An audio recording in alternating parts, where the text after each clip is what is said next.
আমাদের ভাইদের বলবো যে আপনারা ইদানিং বিএনপির লোকজনের বেশি সমালোচনা করেন। সমালোচনা করার আগে 14 বার ভাববেন। বাংলাদেশে জামাত ইসলামকে সম্মান এবং গাড়িতে পতাকা দিয়েছে বেগম খালেদা জিয়া এবং বিএনপি,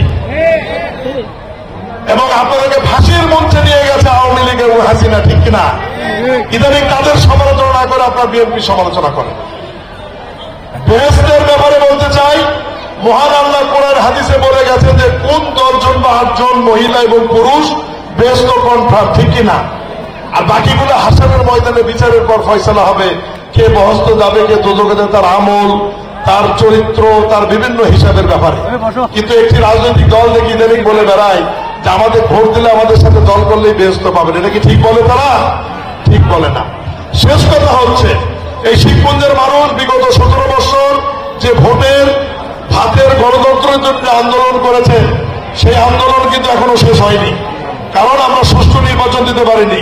এই কারণে জেলা বিএনপির সভাপতির উপস্থিতিতে এই কিচক ইউনিয়নের সমস্ত নেতা কর্মী, সাধারণ মানুষ, গণ্যমান্য ব্যক্তিবর্গ হাত তুলে দেখাবেন যে বাংলাদেশে অন্তর্বর্তীকালীন সরকারের অধীনে অবাধ, সুষ্ঠু, নিরপেক্ষ নির্বাচন না হওয়া পর্যন্ত বেগম খালেদা জিয়া এবং তারেক রহমানের নেতৃত্বে কেউ ঘরে ফিরে যাবেন না। সবাই হাত তুলে দেখাবেন জেলা বিএনপির সভাপতি প্রধান অতিথিকে।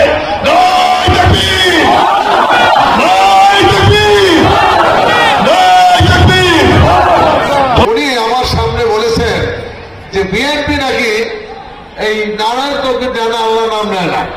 এই নিয়ে আমার সাথে ওনার মানে একটা বাদ বিতর্ক হয়, এবং সেটি বিভিন্নভাবে তারা ইউটিউবে প্রচার করে। আজকে আমার নেতা শাহ আলম নিজেই নারায়ণকে আল্লাহ দিলেন, এবং আমরা প্রত্যেকেই বক্তব্যের পূর্বে বিসমিল্লাহির রহমানির কথা বলে বক্তব্য দিই। অথচ আমাদের নেতা শহীদ রাষ্ট্রপতি জিয়া রহমান সংবিধানে বিসমিল্লাহির রহমানির রহিম লিখেছেন, পার্লামেন্টে বিসমিল্লাহির রহমানির রহিম লিখেছেন, এবং প্রথমেই বলেছেন আল্লাহর উপরে পূর্ণ আস্থা এবং বিশ্বাস রেখে আমাদের কার্যক্রম শুরু করছে। অথচ একটি দল যারা জামাত ইসলাম, যারা বিএনপির বিরুদ্ধে এত অপপ্রচার চালাচ্ছেন, তাদের এখন বক্তব্য একটা বিএনপি। অথচ এই জামাতকে আমাদের নেতা শহীদ রাষ্ট্রপতি জিয়া রহমান রাজনীতি করার সুযোগ দিয়েছেন। আমাদের নেত্রী বেগম খালেদা জিয়া তাদেরকে পুনর্বাসন করেছেন, তাদের গাড়িতে পতাকা তুলে দিয়েছেন, আজকে তারা বিএনপিকে এমন একটা অবস্থায় তারা নিয়ে আসতে চায় যে বিএনপি এই দেশের শত্রু, জাতির শত্রু, এই সবারই শত্রু। অথচ যারা 71 সালের স্বাধীনতার যুদ্ধে বাংলাদেশের বিরুদ্ধে করেছে, আমাদের মা বন্ধে খালেদা বাহিনীর কাছে তুলে দিয়েছেন, যারা বাংলাদেশকে এখনো তারা স্বীকার করে না, তারা আজকে বড় বড় কথা বলছে। এবং আজকে আপনারা বলেছেন, এই যে অনেকে বলে না যে জামাত তাকে ভেস্তের টিকিট দিচ্ছেন, ভেস্ত বিক্রি করছেন। আমরা বলতে চাই, আমার সাধারণ মানুষ, আমাদের ধর্মপ্রাণ প্রাণ মানুষদেরকে তারা আজকে বিভ্রান্ত করতে চায়।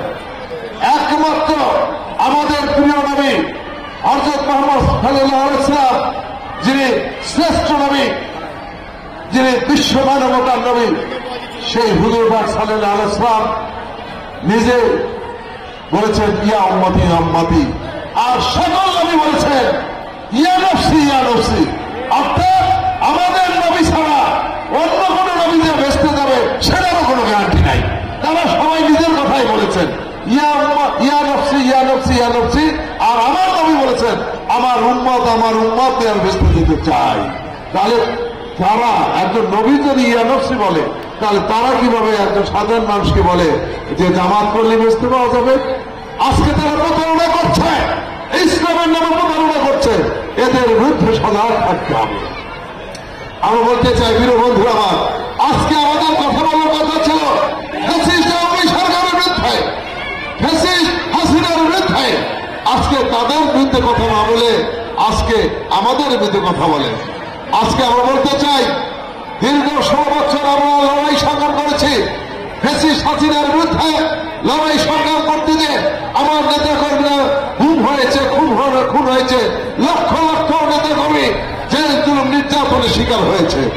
আজকে আমরা সেই শেখ হাসিনার দোষকদের বিচার করতে চাই।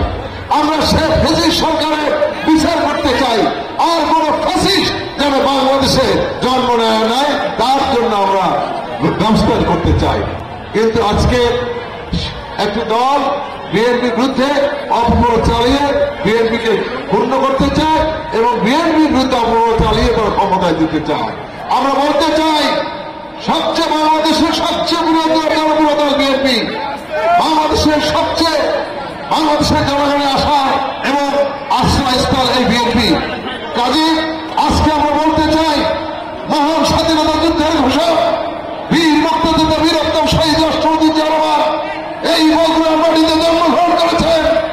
এই বগুড়ার মাটিতে জন্মগ্রহণ করে পৃথিবীর মানুষের কাছে বগুড়াকে পরিচয় করে দিয়েছেন।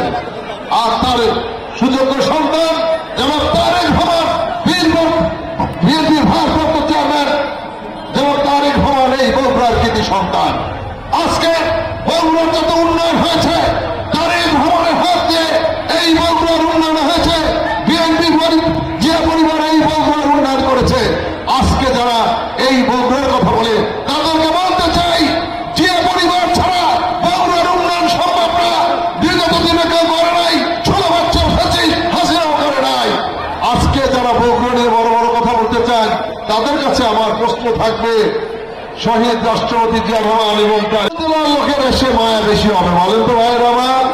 তারেক রহমান বগুড়ার স্যার, তারেক রহমান বগুড়ার সন্তান, তার যত মায়া হবে, তার যত দরদ হবে অন্য কোন নেতার সেই মায়া দরদ বগুড়ার মানুষের জন্য হবে না।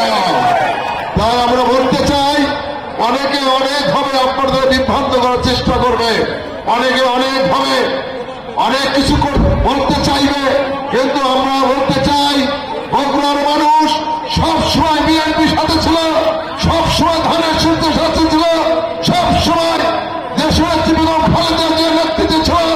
আজকে বিএনপি ভারপ্রাপ্ত চেয়ারম্যান তারেক রহমানের নেতৃত্বে বগুড়াবাসী ঐক্যবদ্ধ, শিবগঞ্জবাসী ঐক্যবদ্ধ, কিশোরবাসী ঐক্যবদ্ধ ইনশাআল্লাহ। তাই যতই বক্তব্য রাখেন, যতই মানুষকে বিভ্রান্ত করার চেষ্টা করেন, বগুড়ার মানুষকে কোনো বিপদে নিতে পারবেন না। বগুড়ার মানুষ বিগত দিনে ধানের শীষে ছিল, বর্তমানেও আছে, ইনশাআল্লাহ আগামী নির্বাচন ধানের শীষে বগুড়া জয় হবে ইনশাআল্লাহ। কি বলেন? আপনার সব ধানের শীষের মানুষ না? আপনার ধানের শীষের মানুষ ইনশাআল্লাহ হাত তুলে রাখেন। আমাদের নেতা তারেক রহমান দেখবে বগুড়ার মানুষ, ধানের শীষের মানুষ, শিবগঞ্জের মানুষ, ধানের শীষের মানুষ, কৃষকের মানুষ, ধানের শীষের মানুষ ইনশাআল্লাহ। তাই প্রিয় নেতৃবৃন্দ, আমি আপনাদেরকে বলতে চাই আজকে এই বিএনপি কি চায়? বিএনপি দীর্ঘদিন লড়াই সংগ্রাম করেছে। বিএনপি বাংলাদেশের গণতন্ত্র প্রতিষ্ঠিত করতে চায়। বিএনপি বাংলাদেশে একটি অবাধ নিরপেক্ষ সুষ্ঠু নির্বাচন চায়। আপনারা দীর্ঘ 15 বছর কোনো ভোট দিতে পারেন নাই, সেই ভোটাধিকার বিএনপি ফিরিয়ে দিতে চায়। কিন্তু আজকে একটি ষড়যন্ত্রের মহল এই ভোট যাতে না হয় সেই ষড়যন্ত্র করছেন। আমরা বলেছি অবিলম্বে একটি জাতীয় নির্বাচন দিতে হবে, যে নির্বাচনের মধ্য দিয়ে এদেশের মানুষ তার নেতা নির্বাচন করবে, এদেশের মানুষ তার সরকার গঠন করবে।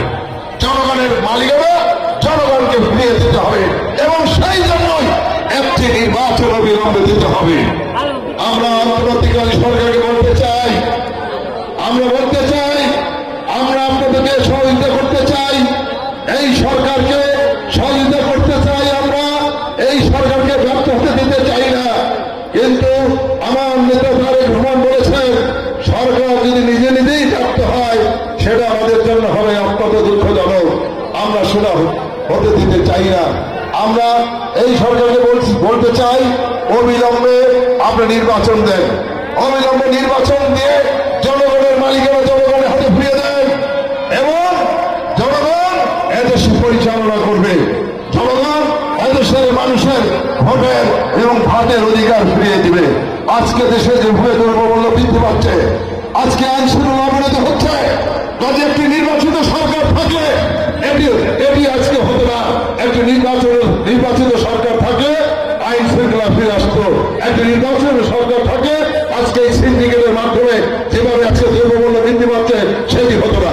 কাজে নির্বাচনের কোনো বিকল্প নাই, নির্বাচন ছাড়া বাংলাদেশে এই শান্তি ফিরে আসবে না।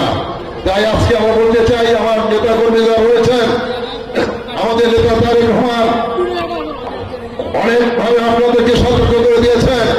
আমার বিএনপি নেতা কর্মী আপনাদের বলতে চাই, আমাদের সম্মানিত নেতা কর্মী আপনারা শুনে রাখুন, বিএনপির পিছনে অনেক ষড়যন্ত্র চলছে, সেই ষড়যন্ত্রে আপনারা পা দেবেন না। আপনারা কোনোভাবেই কোনো চাঁদাবাজি, টেন্ডারবাজি, দখলবাজির সাথে আপনারা জড়িত হবেন না। আমাদের ভারপ্রাপ্ত চেয়ারম্যান অনেক স্পষ্ট করে বলে দিয়েছেন, যদি এরপরে আপনারা না শোনেন, যদি কোনো অবৈধ অনুপ্রবেশকারী এসে আপনাদের সাথে এই ধরনের কোনো কর্মকাণ্ডে লিপ্ত হয়, তার বিরুদ্ধে দলের ব্যবস্থা না হবে, আইনগত ব্যবস্থা না হবে। কাজে আমাদের ধৈর্য ধরতে হবে, আগামী নির্বাচন পর্যন্ত আমাদেরকে ধৈর্য ধরে মোকাবেলা করতে হবে, সকল ষড়যন্ত্র মোকাবেলা করে একটি আমাদের নিরপেক্ষ নির্বাচনে আমাদের যেতে হবে। আমাদের তাই প্রিয় ভাইয়েরা আমার, আপনারা 16 বছর কষ্ট করেছেন, রাজপথে লড়াই করেছেন, অনেকে বাড়ি থাকতে পারেন নাই, পরিবারের সাথে থাকতে পারেন নাই, বিভিন্ন কষ্ট করেছেন, জেলখানে থেকেছেন, অনেক আপনাদের ত্যাগ রয়েছে। আমরা বলতে চাই, আপনাদের ত্যাগ আরো কিছুদিন করতে হবে, একটি নিরপেক্ষ নির্বাচন না হওয়া পর্যন্ত এই ত্যাগ করতে হবে। এবং সর্বশেষ যেটি বলতে চাই, সেই নির্বাচনের জন্য